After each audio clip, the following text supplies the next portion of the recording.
আল্লাহ তুমি রহমত করো, আল্লাহ তুমি তোমার গায়ে বৃষ্টি দাও আল্লাহ। আল্লাহ তুমি আমাদের ইপিজেডকে তুমি বাঁচাও আল্লাহ, তুমি আমাদের ইপিজেডকে তুমি বাঁচাও আল্লাহ, তোমার খাস রহমত দেও আল্লাহ। আল্লাহ তুমি আমাদের খাস রহমত দেও আল্লাহ। আল্লাহ আল্লাহ তোমাদের রহমত দাও আল্লাহ, তোমাদের রহমত দাও আল্লাহ।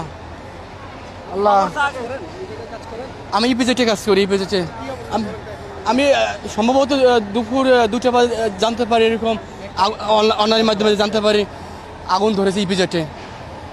তো আমরা এসে দেখি অবস্থা ফায়ার সার্ভিস যথেষ্ট চেষ্টা চালাচ্ছে, তারপরেও আগুন নিভাতে পারতেছে না। কারণ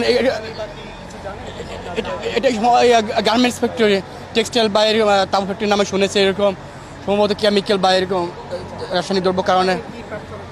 আমি আল্লাহ কাছে আল্লাহ যেন অতি দ্রুত আগুন নিভিয়ে দেয়, তার কুদরত ওসিলায়, তাছাড়া তার কোনো ক্ষমতা নাই। যথেষ্ট আল্লাহ বান্দারা চেষ্টা করতেছে। যে অবস্থা আগুন যদি ছড়িয়ে পড়ে তাহলে আমাদের ইপিজেডে আর ভয়াবহ অবস্থা হবে। আমরা চাচ্ছি যে আল্লাহ আমাদের জন্য অতি দ্রুত আগুনগুলো নিভিয়ে দেয় এবং আমাদেরকে স্বস্তি বোধ করে।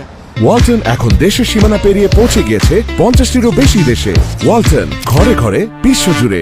এইটা সিয়ং একটা কোম্পানি আর কি, আমাদের আদম ফ্যাক্টরির মালিকে ভাড়া দিয়েছে। এখন ওইখানে গোডাউনে আগুন লাগছে, গোডাউন থেকে এখন আগুন কোনো নিয়ন্ত্রণে আসে না। ওই সিয়ংয়ের কাপড় স্টকের কাপড় গোডাউন। হ্যাঁ, বাইরে 2:10 আমরা আগুনের ইয়াটা দেখছিলাম। ইয়ার পরে থেকে আগুন ফায়ার সার্ভিস আসছে, নৌবাহিনী আলারা আসছে, সেনাবাহিনী আসছে। 7 তলায় লাগছে। এখন আগুন কোনো নিয়ন্ত্রণ নামাইতে হারে না।